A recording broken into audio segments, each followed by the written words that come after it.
up and running again. Episode 2, the Constant Grind podcast. Like always, we have Mr. Zach, we have Mr. Toby. Tonight, we're going to try and keep this focused around nutrition and things you eat and drink, things they do to your body, how they affect your body. Toby's going to be ranting a lot. I know he was worried the other night about rambling on too much and us not getting a word in, but that's kind of what we're going for. We're here to learn some stuff. All right. So we're going to start off with one of the things you wouldn't even think plays that big of a role in your health and your lifestyle is water. Difference between spring water, tap water, purified water. So Tobe, the little bit that I've seen is with purified water and spring water. With purified water, you're losing a lot of nutrients, the total dissolvable solids. What's all in there? The magnesium, the salts. Kind of give us a rundown on what we're lacking when we're getting into what's purified water, what's marketed to be this super healthy thing that we consume. I can only imagine how many millions of gallons of purified water people drink every year. Yeah, man. So purified water, a lot of the times it's city water that's just been run through another filter. So we do have high concentrations of like chloride, and I have a dog on me, and she's not going to let me go. So I'm going to put her down real quick. We have a guest star tonight. Yeah, this is Zuba. This is Zuba. She's 9 and she has stinky breath. So go lay down. A manly dog for a manly man. That's what it is, buddy. That's what it is. And then once we get into purified water, a lot of the times, if it is city water that we're drinking, or if it's any water that has just been purified, it could have come from anywhere, could have come from the shit plant. And the policies on that are absolutely terrible. So I know guys that worked at sewage plants, and if we knew what they did, then we would never even shower in the water that we use. So well, I know that also my brother-in-law who does excavation, he works with the water company a lot, digging up lines, and he won't drink city water just because he's like, the amount of chlorine that you see flushed into those pipes to keep them clean, I guess. But, you're not getting that bacteria, but the chemicals that are coming through, got to be wreaking havoc on people's bodies. Oh, absolutely. And I know maybe we didn't touch on this the other day. But yeah, it can kill your gut health, kill all the bacteria in your gut. It can add bacteria that's not supposed to be there. Absolutely terrible. Spring water is the only way to go. It does have our natural minerals in it, minerals and vitamins. So we're getting really low down the list, very small trace amounts of minerals. But it can add up in a day in a huge volume, especially if you sweat and you don't have other sources of electrolytes, like there is magnesium, manganese, zinc, some iron, and other important minerals in trace amounts in spring water. So that's the huge benefit there. Now, you told me at the start of this that you watched something and you were educated a little bit more on purified water and spring water. I want to hear more about that. Literally, it was just, I was watching Netflix like I do. And it was, I believe it's Around the World with Zac Efron. Did not think, because Zac Efron's awesome, but I didn't think it would be that interesting of a show. But man, I can't remember the guy's name that's his co-host. He's a very interesting guy to listen to. But yeah, they kind of traveled around, and I think they went to a water bar in California, and they started out with the different levels of the TDS, total dissolvable solids, from, like regular tap water all the way up to very concentrated,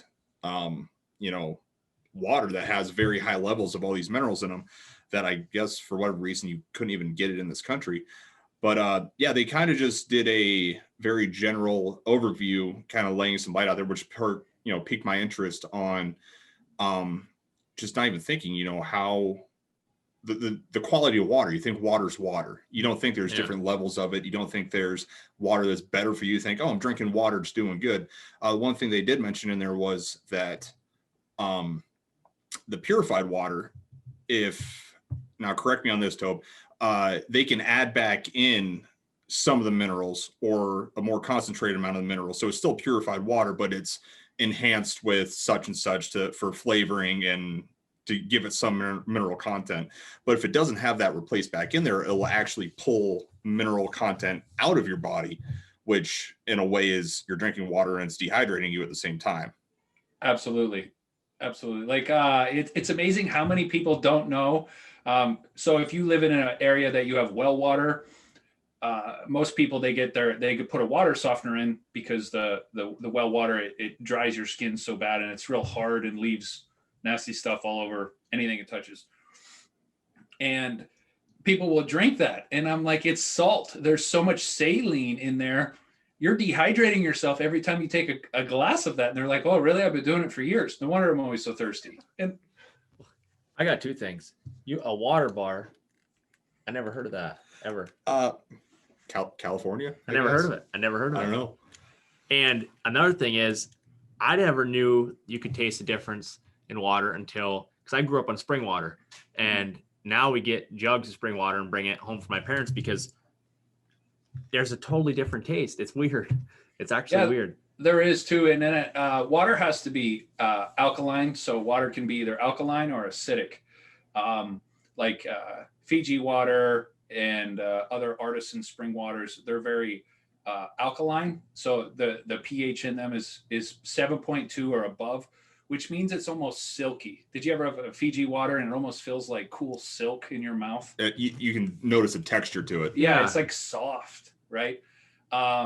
And then if it's below that, it can be acidic. So if our body turns too acidic, we can wreak havoc on it and disease can just go everywhere in our body. So it's in water, since we are composed of 63% water, it's kind of important to make sure our alkalinity stays relatively high instead of acidic, because as soon as it turns acidic.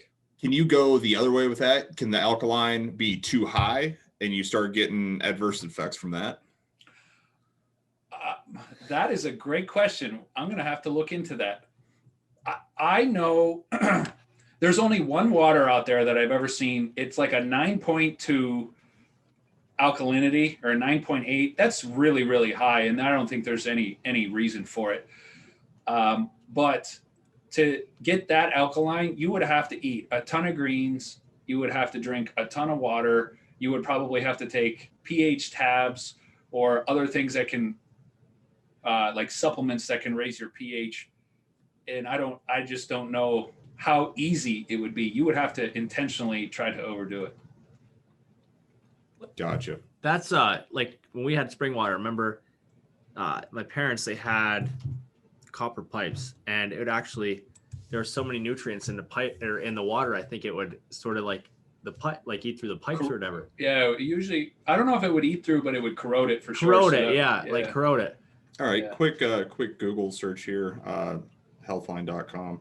Additionally, an overall excess of alkalinity in the body may cause gastrointestinal issues and skin irritations. Too much alkalinity may also agitate the body's normal pH, leading to metabolic alkalosis, and a condition that may produce the following symptoms: nausea and vomiting. So so it makes sense that your body just won't let it get too far, too alkaline. Dang. Water's a big, wow.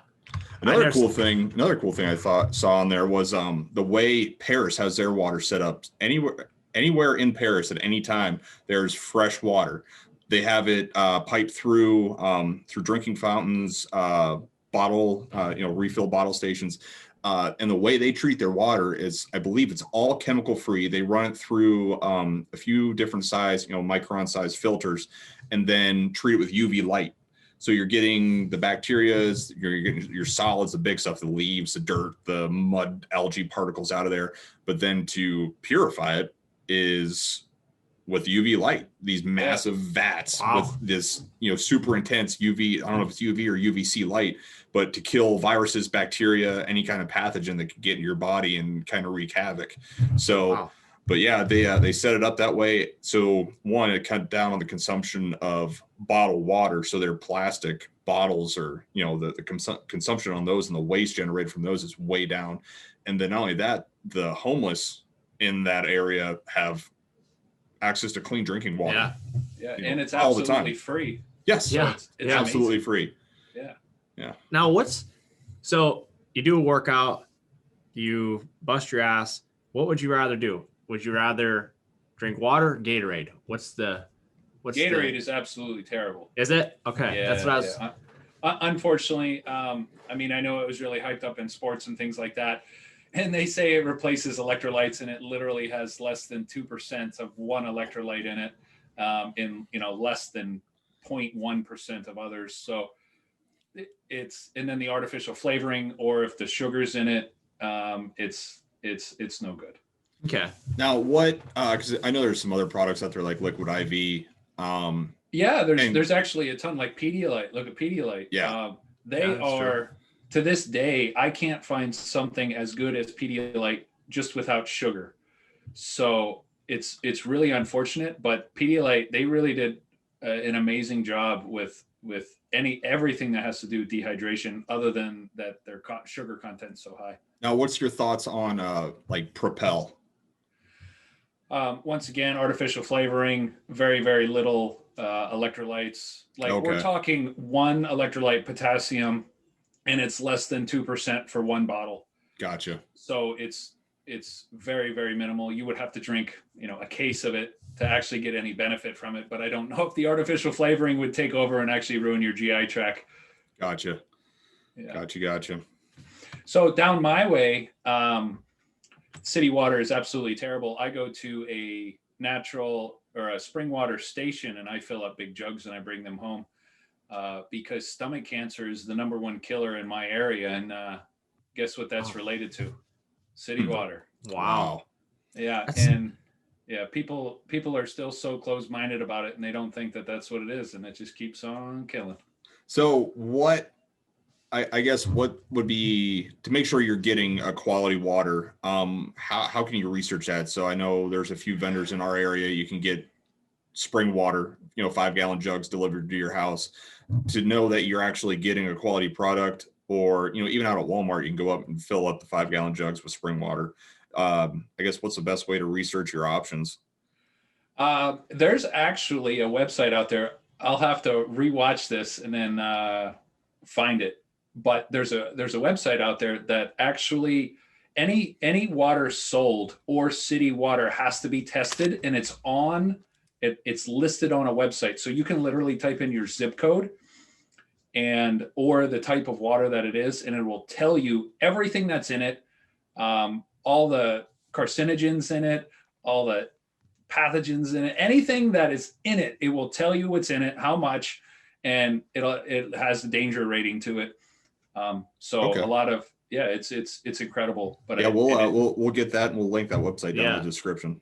Do you feel like spring water right from, you go to a spring right out of the hillside? Yeah. Do you feel that that's good for, that's absolutely, there's nothing better, unless there's like a landfill or something. Yeah. Or unless you're on a 4-wheeler ride and you walk up and find that the pipe's just feeding out of a pond, murky pool. That could be bad. Were you with us that day, Tobe? Yeah. Oh, yeah, we went out to 5 Points and got a cool, refreshing drink, and we walked up, and some tool bag, whoever it was, pulled the pipe out of the hillside, and you could see like dead bugs and leaves and everything going down there. And yeah, the water that went in, it came right back up. That was foul. Yeah. Check your sources. Yeah. So my next question, this was my question all day, and actually was thinking about it. What is a good, I know we might have touched on a little bit the last episode. What is a good kickstart if you're just dragging a little bit in the morning? Like, what is a good healthy kickstart in the morning? I know people do like protein shakes, just different things. What's your take on that? What's a good kick in the morning? All right. So if you are eating in the morning, what you want to do is you definitely want to stay away from any type of sugar.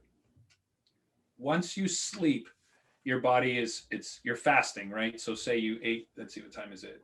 It's late now, but let's say you stop eating at 6 p.m. Okay, 6 p.m. was dinner. And then you don't eat again. Say you get up at 5 or 6 o'clock, right? So you have almost 12 hours there that you're fasted. Okay. And nothing stops while we sleep. Our body slows down because we're not running in circles, doing all kinds of activities, but your body needs to repair, it needs to heal, it needs to do everything. So it doesn't stop. Your metabolism's still going. If anything, in deep sleep, your metabolism goes through the roof because your body's regenerating. It's an incredible process, but you're fasted and your body starts burning fat for fuel. So right away in the morning, you want to have a protein source and a fat source. And if possible, completely stay away from carbs and sugar, because your body can only burn carbs or sugar one at a time for fuel. Wait, you mean fat? You mean fat or sugar? Yeah, I'm sorry, fat or sugar. Sorry. Yeah. So it can either burn fat or carbs for fuel, and carbs are easier to burn. So as soon as you start eating carbs, it's always going to look for the glucose, always look for the sugar to burn instead of the fat. It's going to push the fat to the back burner, and it's going to wait for the carbs, and then our body's going to burn the carbs, and then it stores the extra carbs and extra fat in our cells, and that's what makes us chubby. Now that's because your insulin's spiking up from the carbs, right? Yes and no. Okay. So too much sugar. Well, like I said, it's easier for the body to burn sugar for fuel than it is for fat. So as soon as it sees the sugar, it's like, I'm not touching this fat. This is too much. This takes too much energy to burn off. We're going straight to the sugar because it's like instant bloodstream. Okay, so then everything's lingering in your system, waiting, and while it's waiting, it starts getting stored. Exactly. And that's how you start putting on the pounds. Exactly. Gotcha. Exactly. Okay. And then too much of that for too long, high insulin response. Well, when we get fat, pre-diabetic, diabetes type 2, then we have so much insulin. We have all of this fat and sugar in our bloodstream, and our body senses it, and it thinks it's dangerous. So it releases insulin to help shuttle it to our cells. So what happens when you become diabetic is it takes more insulin to shuttle that to your cells, or the insulin response is very, very little. So then your body starts pumping out an insane amount of insulin to try to get those sugars and carbs to go to where they need to go, because you have so much of them, or so much floating around in your body, and then you just become insulin resistant. And then that's when you have to take something, more powerful from a doctor, and help get that stuff under control. But that's what happens when we get on that note. So back to your question, Zach. All right. The most ideal breakfast would be like steak and green beans, or something like that, or Literally today I had like 5 pieces of turkey bacon and then a decent shot of olive oil. Really? Yep. Olive oil tastes like crap by itself, but man, it's one of those things where I don't expect instant results, but 30, 45 minutes later, normally I'm crashing. But today I was like, I'm experimenting, because last night I made the mistake of taking some avocado oil because I just feel better when I have that, clean source of fat in my body. And I was up till probably 2 a.m, just waiting for everything to burn off. Yeah. So, and I, like an idiot, I took another shot of olive oil before doing this, and my energy levels are Really? Oh yeah, I feel great right now. I never knew that. So a lot of people in the morning, this is really cool, Zach. You might want to try it. They don't even eat. So a lot of people, they just have coffee, and then, or black coffee, no sugar. If anything, like heavy cream or something like that, if your body tolerates dairy well. And then they use MTC oil, medium chain, or MCT oil, medium chain triglycerides. It's a fat that comes from coconuts, and your body immediately uses it for fuel. So, Wow. and it keeps your body in a, let's see, not fasted, but more of a ketogenic state where your body's still burning fat because it is fat. It's just a different chain on the amino chain. It's just a different part of that, of a fat. So it's immediately burned for energy. It's actually really incredible. Wow. Some people are very sensitive to it, and you might get a stomach ache from it and have to run to the bathroom. So if you do try it, try a very small amount and work your way up to a tablespoon, or half a tablespoon at a time. Because it can don't just start slinging shots. It won't work out good for you. Well, see, that was my next question. My wife gets the V8, they're V8 energy drinks, they're called, and it says a healthy source of green tea. Now, is something like that good? Do you know, like, do you ever see them I would have to look at the nutrition label, but I doubt it. That's what because I don't think it is. Sugar. Yeah, because I don't think it is. It's like they try to make it like a healthy energy V8 drink, but honestly, Toby, question for you, since we're on the kick of energy drinks right now, because there's so many out there right now, and there's so many. You look at the back; it's got a list of ingredients like this. Obviously, there's better choices for energy, but if you look at some of the ones where it's a very short list, they might have, say they have some amino acids, your caffeine, carbonated water, and flavoring. Obviously, artificial flavoring isn't that great for you, but if you needed something like that, I guess how much better of an option is that than something that's posing as a healthy drink option, but also loaded with sugar? It really comes down to what you're allergic to. So I had an allergy test done not that long ago, and I'm allergic to so many things that they use for preservatives, that they use in carbonated drinks, that they use in food colorings and dyes, flavorings. So when I learned that, I realized, wow, okay, this has 300 milligrams of caffeine in it, but man, I feel terrible. And I sit in the bathroom or whatever. So yeah, the shorter the list, even if it is sugar, and you're not like on a ketogenic diet or a carnivore diet, even if it has sugar in it, the shorter the list, if it's a very short list, that is better. And as long as it's something that you're not allergic to. Food colorings for sure, or the colorings, and artificial flavorings, unfortunately, are really, really allergic to or most people are allergic to them, and we don't know it. So yeah, because I know like the Rain energy drinks, those are kind of my go-to if I need it. If coffee's not doing the trick, if I'm doing a lot of driving, or it's just one of those days, I try to keep those in like a glass case where it's break in case of emergency and you need the energy. Yeah. But you dump them out, they're clear. I'm assuming there's artificial flavorings, don't quote me on that, but the list is short. It's got it's listed as having amino acids and carbonated water, some flavoring, and caffeine. But yeah, I tried getting away from a lot of those. It's like taking a pre-workout supplement where there's this grocery list of ingredients and you don't know what any of that does. It's like, I just want some caffeine and some flavor to get me through the day. Yeah, I know they're loaded with B vitamins too. And that's another one. I'm not sure if they're actually the active forms of the B vitamins. So I'll have to look at one. Question on the B vitamins. Now, what's the difference between, I guess, active and inactive? So the active forms of B vitamins, all humans can tolerate.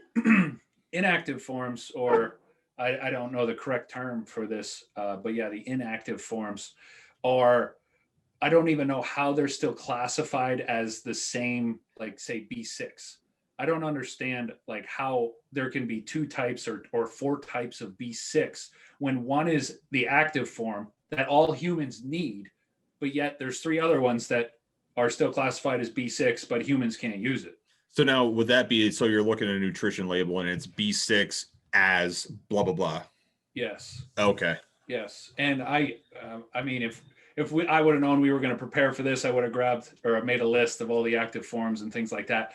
But this is the crazy part. 1 in 3 people. So between us right here, I know I am for sure. I have a problem even absorbing the active forms of B vitamins. So say you're taking in, X amount of milligrams. Yes. or IUs, whatever. Say it's 100 milligrams of vitamin B. I have no idea if that's a lot or not a lot, but your body might only be taking in 15. Actually, my body wasn't taking in any of it, and I was having a reaction to it. And this is what happens with most people. My ankles would swell up. So me being very fit, and out of nowhere, my ankles would swell up. Like if I would drink a Rain Energy or a Bang, this was a while ago, my ankles would swell up, and I would literally gain like 4 pounds of water in my legs, and they would look like they would get all red and blotchy, and they would itch. So I can't imagine how bad someone that has an actual medical problem would feel. But then I found that the reason for that is that I wasn't absorbing these B vitamins because my body doesn't have enough methylfolate in there to shuttle these active forms or non-active forms of B vitamins through my body so it can process them properly. And is that the folic acid? So folic acid and methylfolate are they're this. Methylfolate is the absorbable form of folic acid. Okay. Okay. So you can take too much folic acid and you could damage your DNA.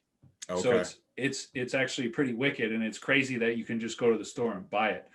But a lot of women need to take it for their reproductive parts and things like that. So it's very important on the women's side. Okay. Methylfolate, it's a absorbable form that cannot hurt you. There are a few side effects of it, but one of the side effects are that if you take too much, you actually get in a bad mood. So really? it's yeah. But it's incredible stuff. And for me, I have to take it every day. And most people should be taking some form of methylfolate, like I said, because 1 in 3 have this deficiency problem. And I don't know what caused it in our genetic line.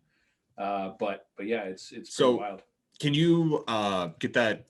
Can you find out if deficiencies and stuff like that through blood work? Are those tests that you can go to your doctor and say, hey, I listened to these random guys on whatever absolutely. platforms talking about this stuff. I want to get checked for it. Yep, absolutely. You can. Okay. You can. Boy, that's interesting. That's really interesting. I never So knew any of this stuff. I would say almost every female that I've ever met, ask them, not that this topic would come up often, but if they would take a walk, a 20-minute walk, and walk normal with their hands at their side, I almost guarantee that they would come back and say that their ankles or their hands are swollen. Okay. And that's a sign that they're vitamin B deficient. Okay. Yeah. So it's very common in females. And these little methylfolate pills, they can absolutely change the world. Awesome. Wow. So one more question about energy drinks. Well, so I could never drink an energy drink like a Monster, a Bang. Every time I drank one, my body felt like it was it was really weird. Like I just felt like it was shutting down. I would get really shaky. I'd get it no matter what energy drink I drank. If it was like, I would just feel like. Did you feel like tingly? Yeah, I just felt like shit. Would that be beta alanine? Well, I want to straighten out what he's saying here. Did you feel tingly, or did you just feel like I felt tired? I felt real weak. I felt super weak. It felt like lethargic, like you just wanted to lay down and go to sleep. Yeah, that was it. Yeah. Yeah. So you're probably sensitive to something in there, and it's probably eliciting an insulin response. So there's people that are there's all types of things that can elicit a insulin response like that. For some people, it's protein. I've been learning about this. If people eat too much protein at one meal, your body will have an insulin response, and then you'll get real tired. Did you ever eat a real high carb meal and then afterwards you're just like, I'm ready for bed. All right. So because of all the carbs, your body lets out all that insulin, and all that insulin makes you tired. It's a side effect of it. So when you drank that drink, you might be sensitive to something that's in it, and it elicited a insulin response, and it flooded your body with insulin, but yet there was no carbs there or sugar there, or even if there was, and then that made you real lethargic, and it's really, really, really hard to fight. I know the feeling. Yeah, I try to stay away from them, because literally it's weird. It's the weirdest feeling ever, because I'll think I need an energy drink because I felt like I'm tired, but it makes me more tired in a week and I can't do anything. That's how I used to feel back when me and Will were in the oil field. Yeah.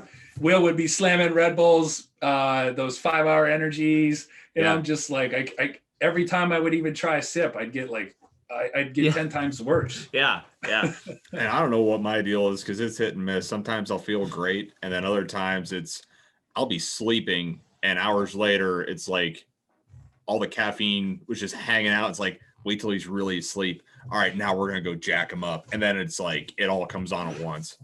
So I don't know. No, I also know my caffeine tolerance is through the freaking roof. Yeah, you should probably lay off on that, because I've been trying as much coffee as I need versus energy drinks. I try to do just coffee and then mixing the fats in, because I don't know why I can't just stick with it. It's not that hard. Carry some. I usually have avocado oil with me, but for whatever reason the olive oil's been making me feel way better. So I just need to stick with coffee and some olive oil. I wish I could drink coffee. I just can't. I like coffee. I can't get into it. I can't. God, that's 2 strikes against you. I First know. one was liking country music. I know. Oh my. So now I was looking at the little screen there. Protein. Do you recommend like protein shakes and stuff for like I guess I know people that do it for meal supplements, like they do different shakes and stuff. Is that a good alternative to say in the morning for breakfast or something? Is that a good alternative or not really? So this is a wonderful question. Man, do I get a lot of this. A couple things it comes down to. One, your lifestyle. What do you do? Do you even have time to eat? But I'll use me as an example. I am a volume eater. I have an eating problem. Okay. I need to eat until I'm full every time. So, I mean, it's very hard to control, and, I'm trying to learn other things that I can do for it, but I would eat cardboard, because if it was nutritious, I would eat it. I don't care about flavor. I just need to feel full. So when I eat a pizza, I got to eat the whole thing. I can't just have a piece. But what's that? Preach. But because of that, I would rather eat than waste my calories and protein on a protein drink, because it doesn't make me feel full. I would rather eat. Plus, it's definitely healthier for your body to eat, especially to go through the digestive process. All of that stuff that's in those protein drinks, especially if they're meal replacements, you really got to look into the sources. Okay. But then again, are we talking someone that's coming off of eating McDonald's every day and they want to try to get healthy? Of course, a shake is way better than eating like that. It all depends how optimal you want to get. If you're a very health conscious person already and you're thinking about adding a protein shake in, if you're having a hard time getting enough protein during the day, then by all means, I would say do it. But my number one recommendation would be to find a way to just eat more, or eat a better quality food so it has a higher source of protein. So that's sorry to cut you off, Zach, but no. That's I think where people lose track that, that's why they're called supplements. They're to act as a crutch to, okay, I know right now I'm not gonna be able to squeeze this meal in. I've been hitting the gym. I need to keep getting my gains. I need to get this in. So that's where either a meal replacement shake would come in, to where you can have it mixed up in your backpack or whatever. Like, the nurses, the doctors who have such a demanding lifestyle where you don't have time to sit down, heat up your chicken, your broccoli, your rice, and, take 10, 15 minutes to have a lunch break. It's, okay, I got a minute, water, shake it up, drink it. It's better than nothing. Absolutely. Or going to, the vending machine and getting a pile of honey buns and shoving them in your face. So, supplements, that's what they're for, is to supplement real food as much as you can. Yeah, that's absolutely. That's the big thing, like with lifting. Like, I know when I was in college, I was never a huge lifter. I did work out, but you'd always see, you know, people were pumping protein, which is huge. So after I was hurt, I wanted to get back into working out a little bit. And I didn't know if there was a fine line between taking too much protein and me not burning enough, and I was going to gain too much weight. So I didn't know, like, that's a whole different ballgame. I don't know enough about proteins, I guess, about how to take it after you work out and you don't want to gain. I mean, because you can gain weight if you drink too much of it, right? Or if you do, you know what I mean? Yeah, for the most part, protein, your body will only use what it needs to, and then you'll excrete the rest through your urine. But I think it was beginning of this year, I read an amazing article that showed that the highest performing body will use between 20 to 40 grams of protein every 3 to 4.5 hours. Okay.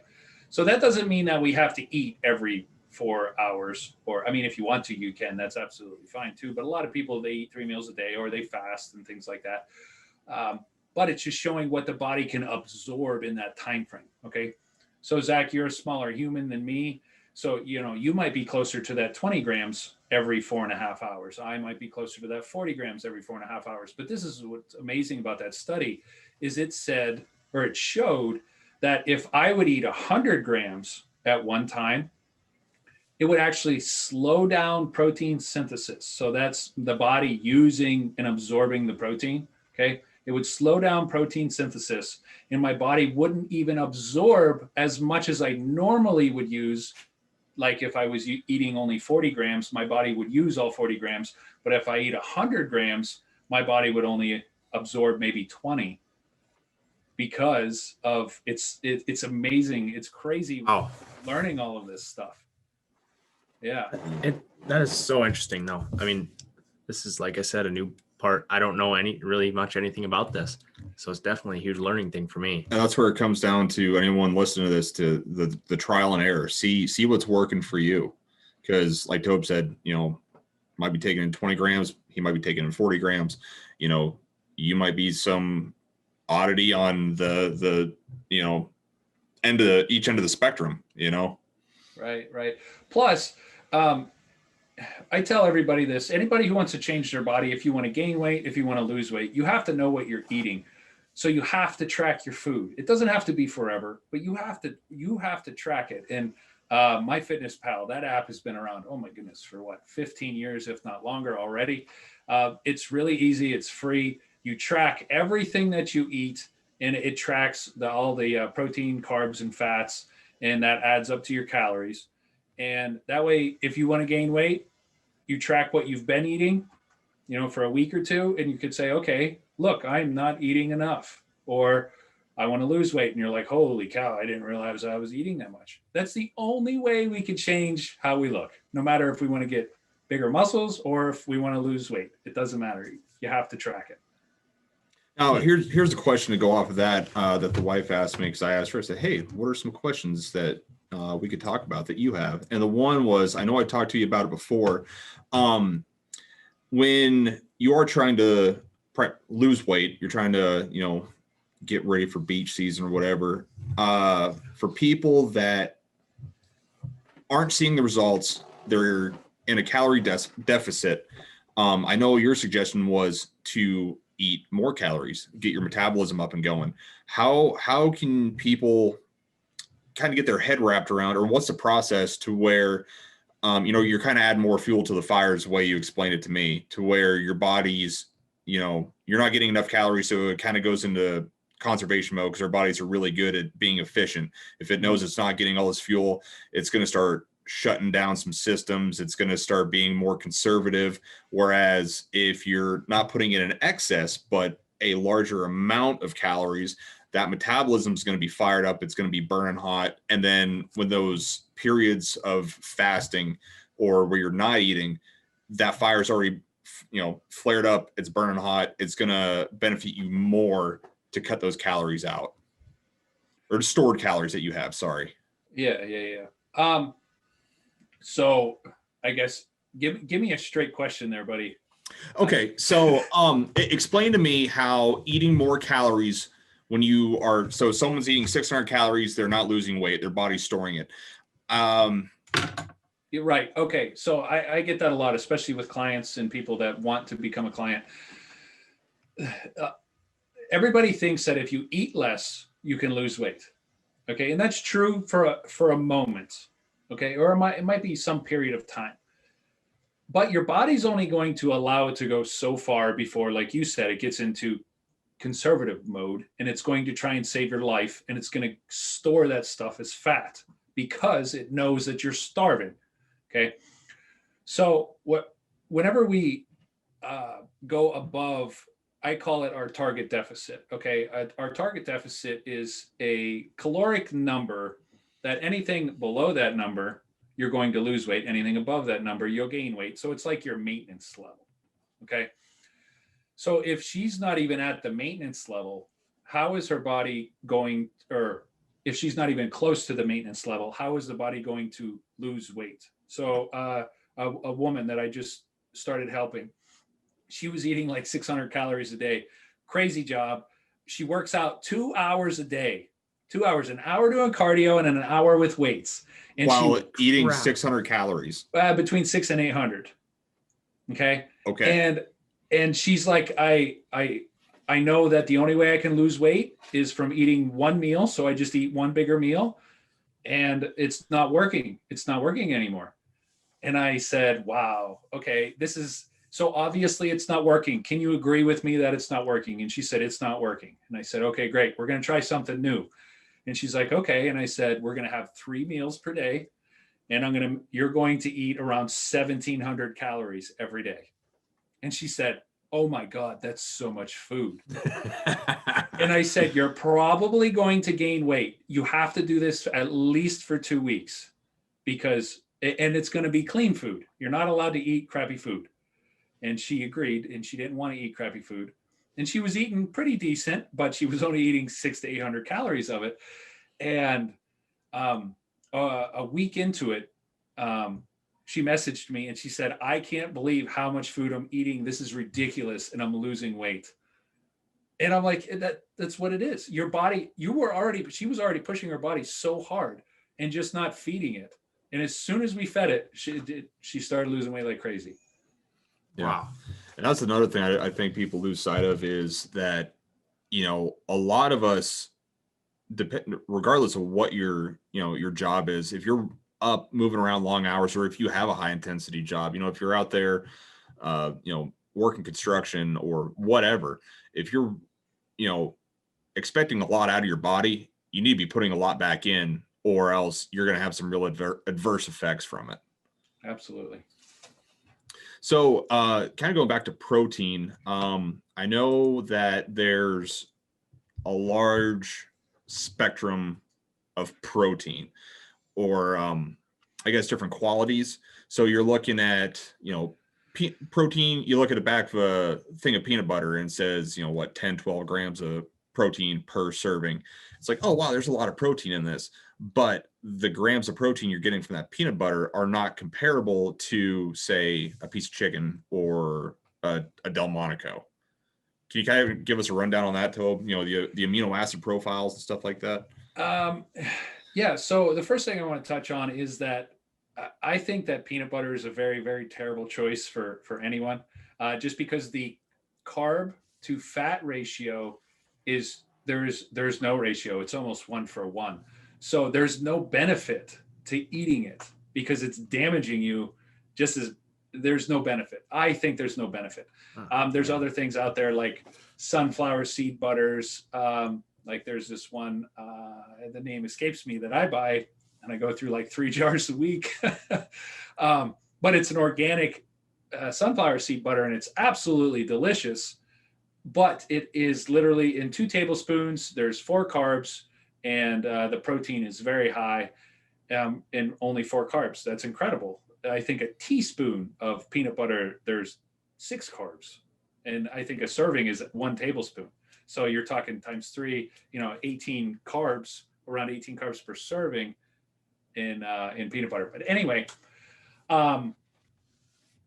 another thing, a lot of people are intolerant to peanuts, but I'm not going to get into that. You got to learn your allergies. Anything that hurts your system, if you eat something and you immediately get a stomach ache, that's a cause, or it's a sign of GI distress. That means your body does not like it. You should probably go get an allergy test done. Or if it causes extreme gas or any type of movement in your GI tract, that's a sign that there's something wrong and your body doesn't like it. But back to, like, say, the amino acid profiles. So the other day you touched briefly on how vegans and things like that. And I'm a firm believer that there's a time for every type of diet. There's new studies coming out and things like that, that our body changes with the season. So there's a time to eat a vegan diet. There's time to eat a carnivore diet and or a high carb diet. But the amino acid profiles in, say, lean, healthy meats, are, I don't even know how to get into this. Our body absolutely uses everything that comes from a meat. Okay.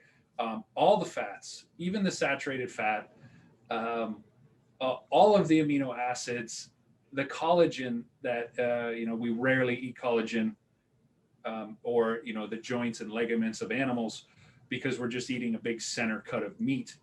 But absolutely everything is absorbed into our body if we would eat it. Kind of like we were talking the other day, how a carnivore eats the nose, the tail of an animal, and they're seeing great results from it.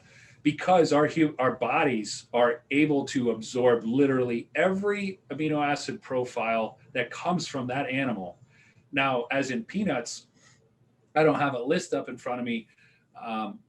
And I don't know if it's because we're not supposed to eat them, but out of the profile, I would say that 30% of it is all that we can absorb. So I don't want to say that you shouldn't eat it at all, but it's definitely better. It's definitely better than eating pizza every day. So, what side of the spectrum are we looking at from? Gotcha. Darn it. I thought I was eating healthy, eating peanut butter. Hey, Will, remember when we used to think Subway was healthy? Oh, dude, I have not walked into Subway, not because it's not delicious, but man, the years of the oil field, it's like you can get gas station pizza and burritos, or you can go to Subway and get what you think's a healthy sub. But I'm not saying it's worse than, it's definitely a better option than a lot of things that are out there. But man, I am so burnt out on Subway. I probably haven't been in a Subway in probably 4 years. Oh yeah, it's unless it was to get a salad, driving down the road. But oh man, good old Subway cookies, chocolate chip cookies are key.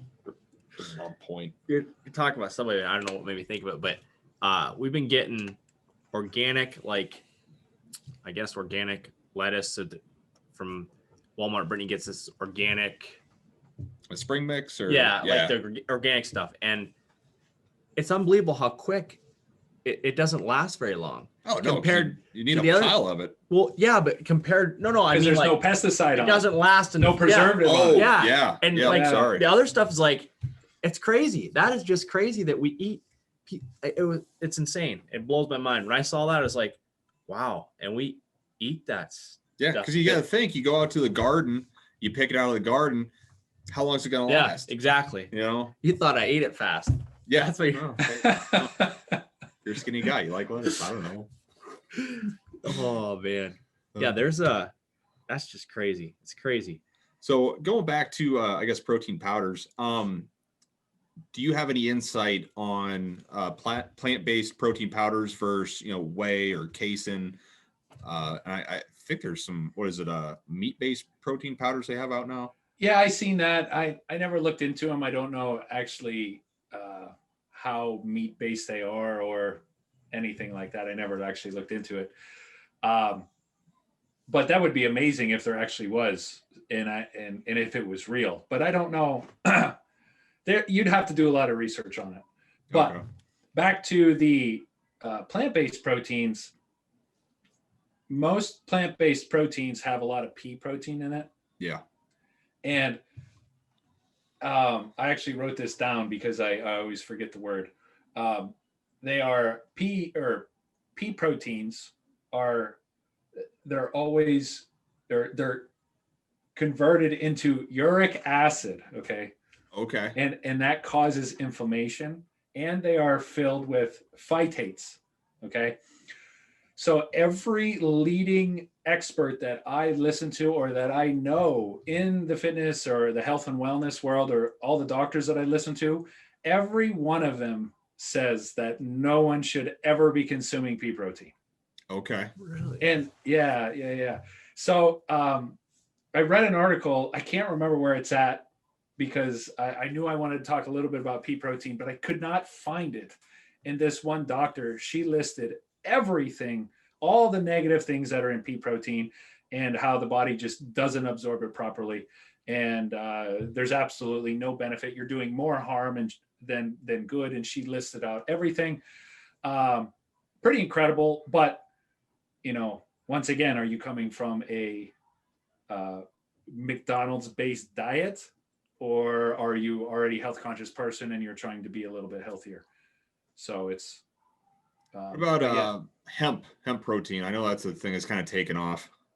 Yeah, from what I've read, I really haven't read any substantial research yet, but everything that I've read so far, it does look incredible. It really does.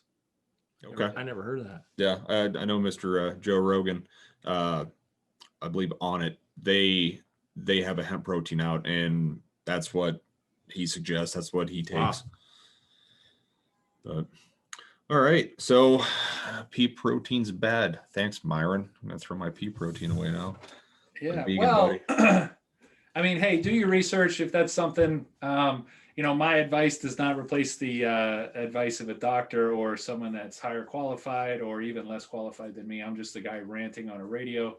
It's a podcast, Toby. It's not a radio. Yeah.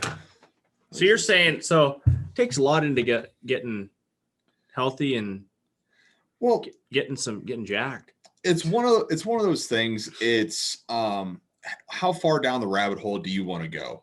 You can take it for the general, the very general approach of I'm going to eat clean meats. I'm going to eat, vegetables.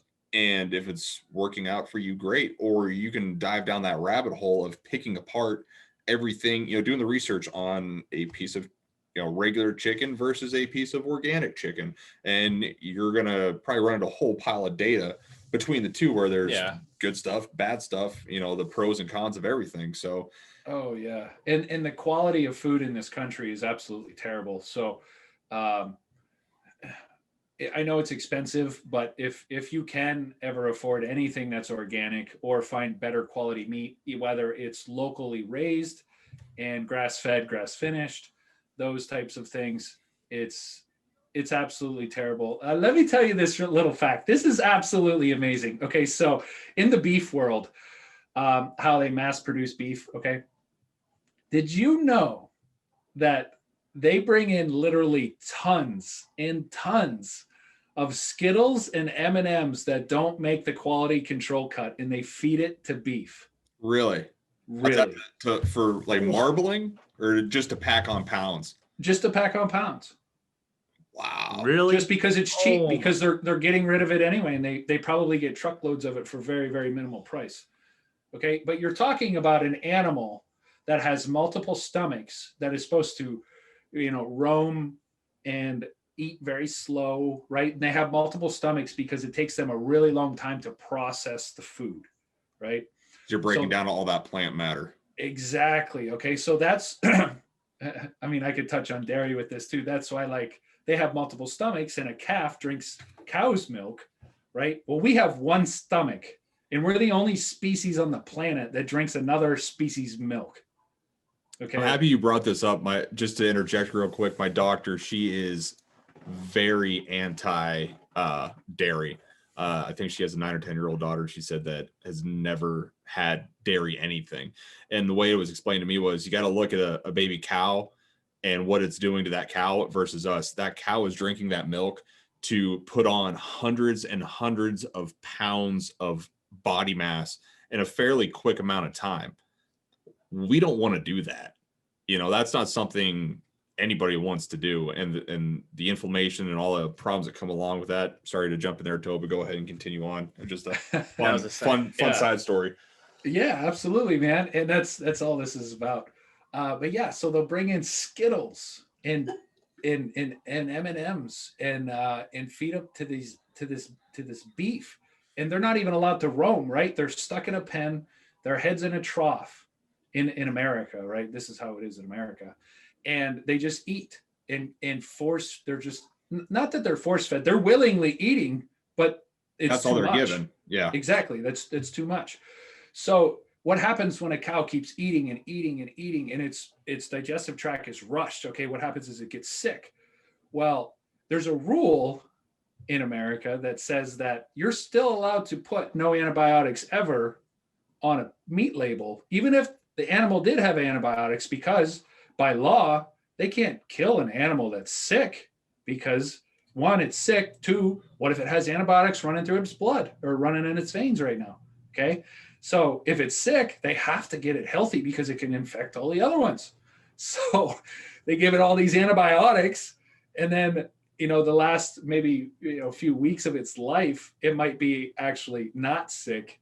And then that's when it's slaughtered, unfortunately. And then there's the rules that go around this. That's why it's better to get local or, organic, grass-fed, grass-finished when possible. So with the organic, there's none of that. There's no, hey, little guy's sick, we're going to give him some antibiotics, get him back out there with everybody. Well, if somebody gets sick, they still probably have to cure them, but there's probably other big red flags or big rules that they have to follow, right? Like organic, it all depends the wording, right? Okay, so if it's organic and it's grass-fed, grass-finished, that means if it ever did get sick, it was still roaming around the pasture, okay, and it was eating organic greens and it's organic grass, okay? If it just says organic, grain-fed, that means all the grain, all the corn that they packed into little pellets and fed it was supposed to be organic, right? And it might not have ever moved out of a stall, or it might had access to go outside to a 10 by 10 pen. I know this rule is for pork, that as long as they have a doorway and they could go out and the area has to be, I think it's like 40 by 40, they can call it organic. Okay, so it's pretty wild in this country, the rules. So you have to really read the verbiage and understand the verbiage. There's a lot of loopholes you can. And a play on words. Yeah, exactly. So that's why even if you could find grass-fed, grass-finished, that means its entire life it ate grass. Okay. So that would even be better than if it was. In my eyes, that would be better than if it was grass-fed, grain-finished. So that means the last few weeks they fattened it up and fed it grain. Okay. And grain is, corn and wheat or in hays and things like that, all packed in the little pellets so that they can shove more down its throat so it gains weight. To kind of get the marbling, so you get the fat content, a little more flavor. Right. So, but it all depends. Hey, what can you afford? How far, like Will said, how far down the rabbit hole do you want to go?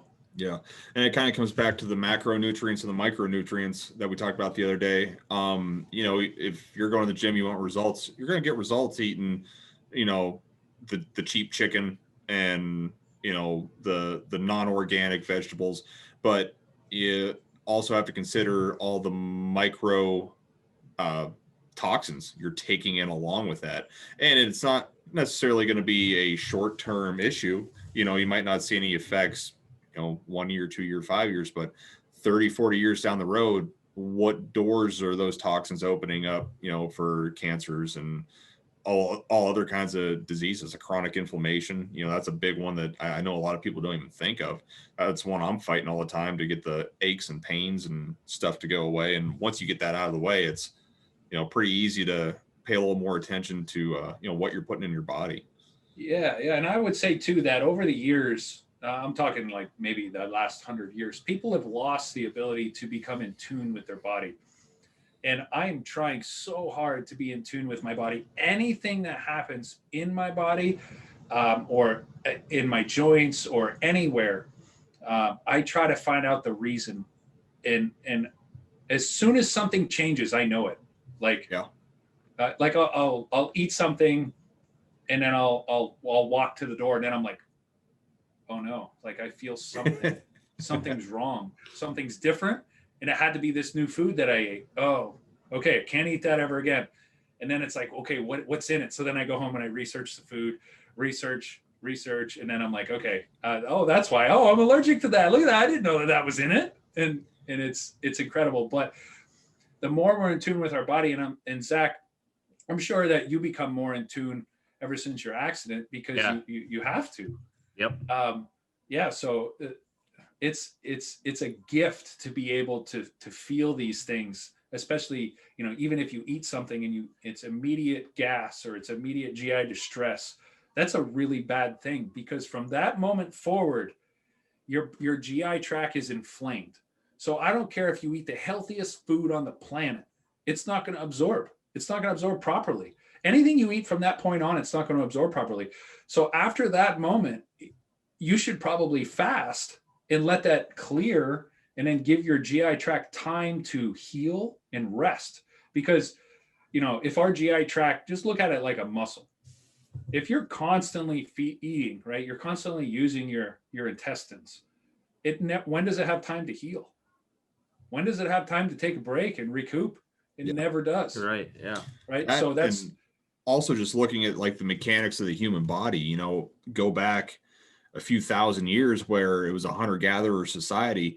We weren't able to consistently eat 3-4 meals stacked throughout the day. It was, today, hey, we got a deer, we found some berries, we're eating today. Tomorrow, the next day, maybe not the case. Mm-hmm. So it's kind of going back and looking at the how basic our beginnings were, and seeing how we were designed to truly operate. And, I think there's a lot of stuff coming out now where you look kind of like the paleo diet, very, limiting on what you're eating, very, berries, meats, stuff like that, not really getting into anything processed. It's what you would be able to find in nature, and how our bodies operated in nature was, you're going to eat at some points, other points you're not. I don't think that we're designed to take in, just like you were saying, constantly just ingesting.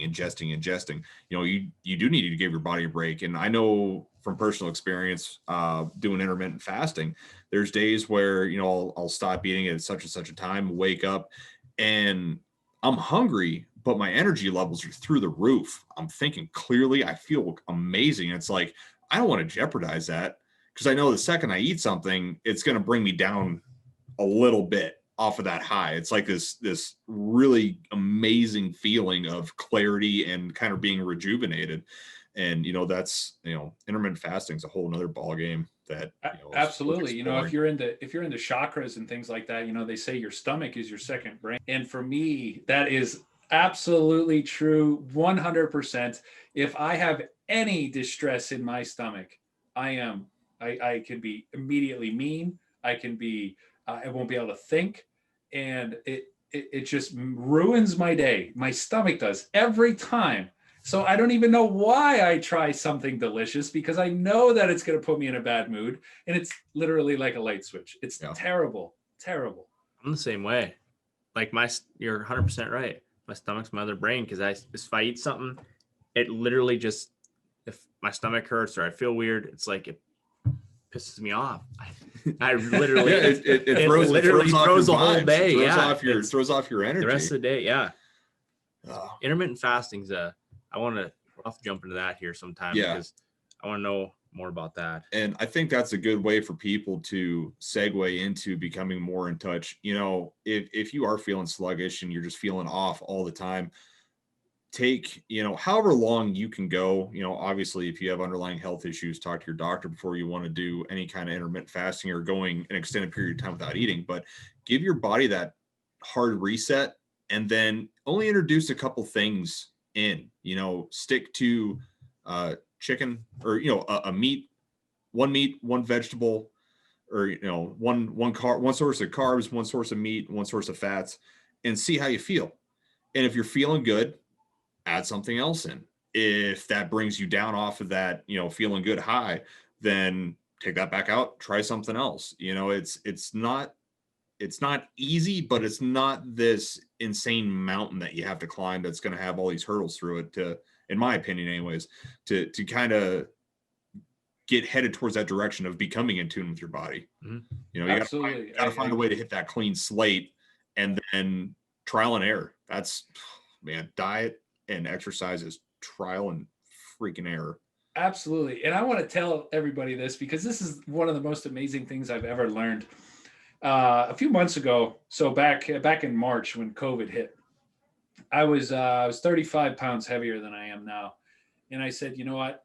While the COVID's here, I'm not going to be the guy that sits around. I'm going to do everything I can. Right. So that was me. So I started another business. And then I started taking my eating more serious, and I really wasn't hitting any type of working out other than being out in nature more often.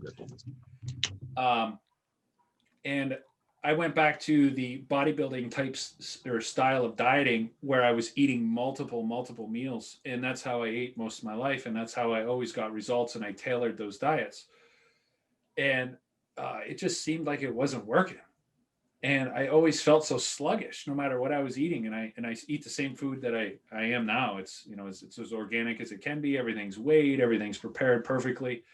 And then I listened to this doctor, and she said that if you're eating multiple meals a day and you get hungry and you get angry in between those meals, then you're metabolically broken.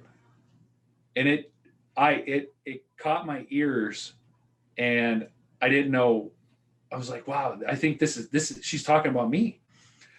And she said the simplest thing that you can do to find out if you're metabolically broken is to go for a 24-hour fast.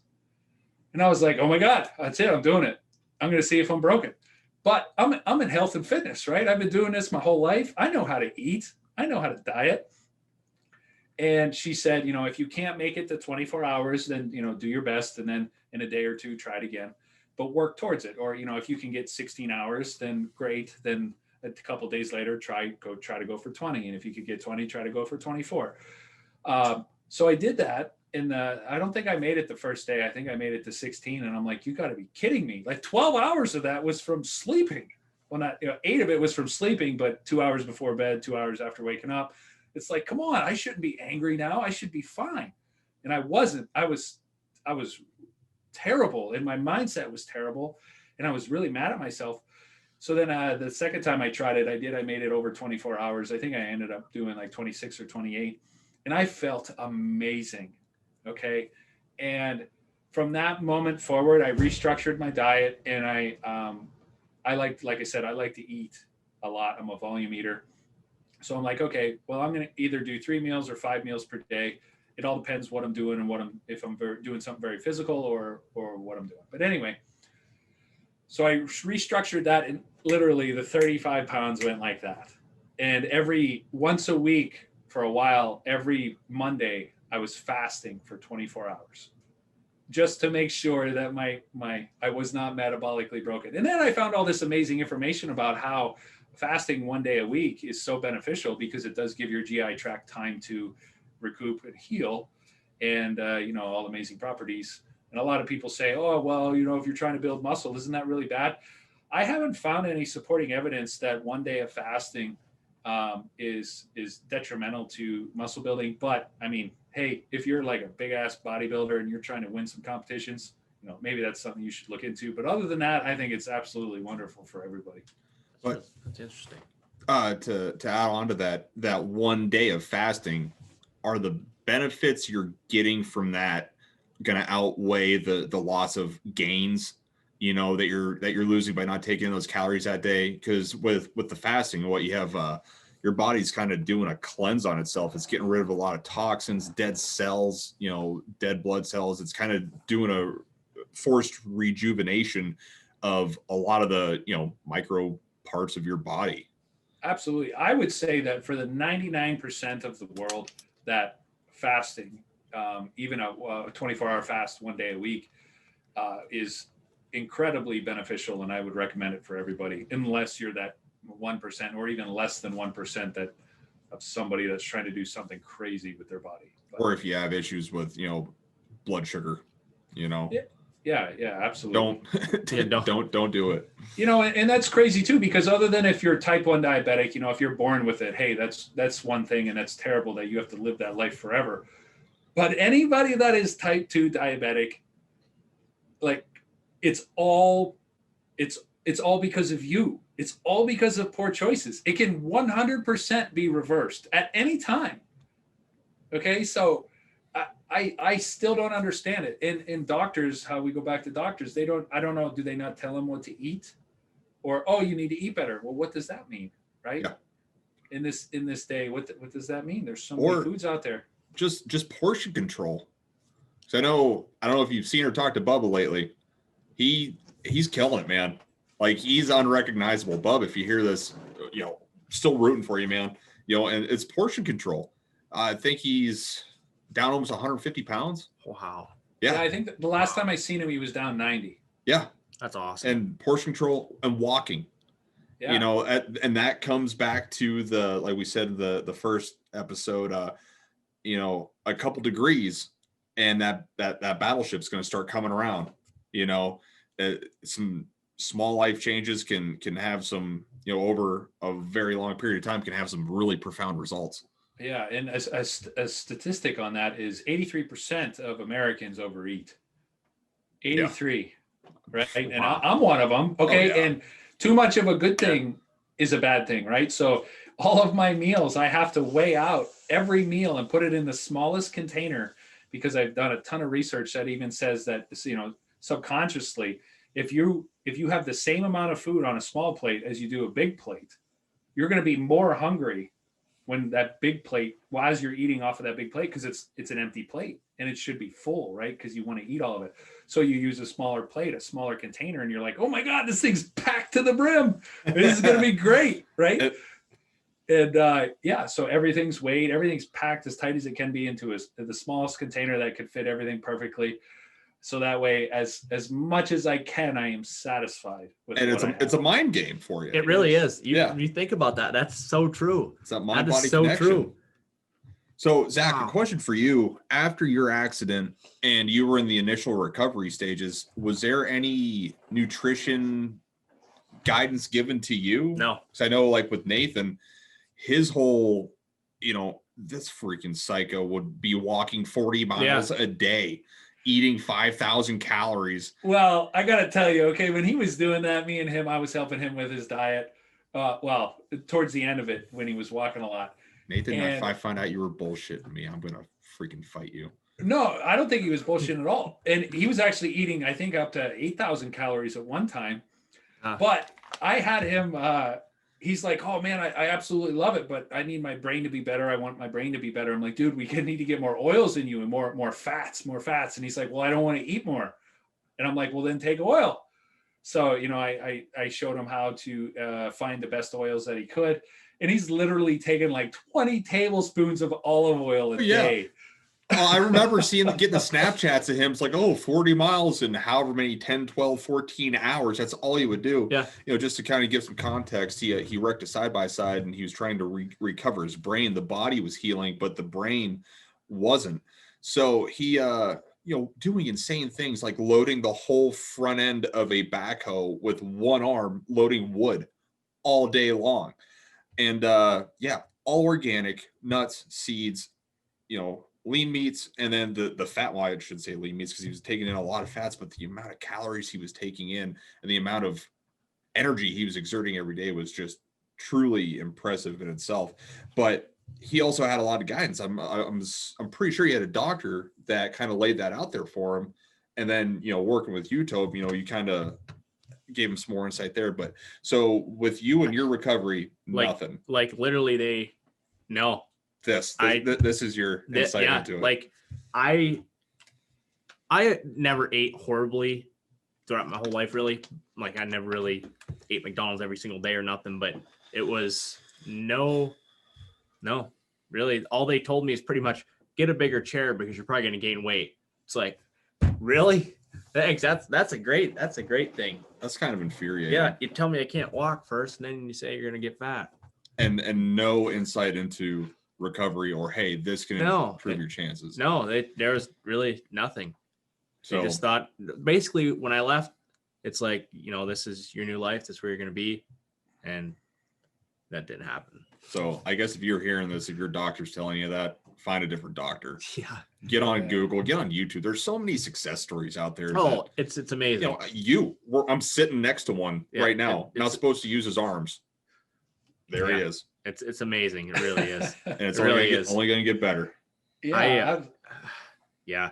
No, before we get off the subject though, I got one major question.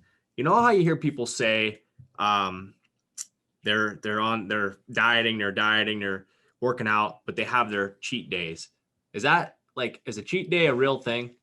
Yeah, it should be more of a cheat meal than a cheat day. Okay. Because if you have a cheat day, you're talking, okay, so say normally you eat 2,000 calories, right? If you have a cheat day and you just eat even one large pizza, you're talking 3,500 calories right there, plus whatever else you eat. So, yeah. And most people don't take it serious enough to educate themselves or even track what they're eating. So they could be upwards of 10,000 calories that day, and from just eating garbage and junk food and candy.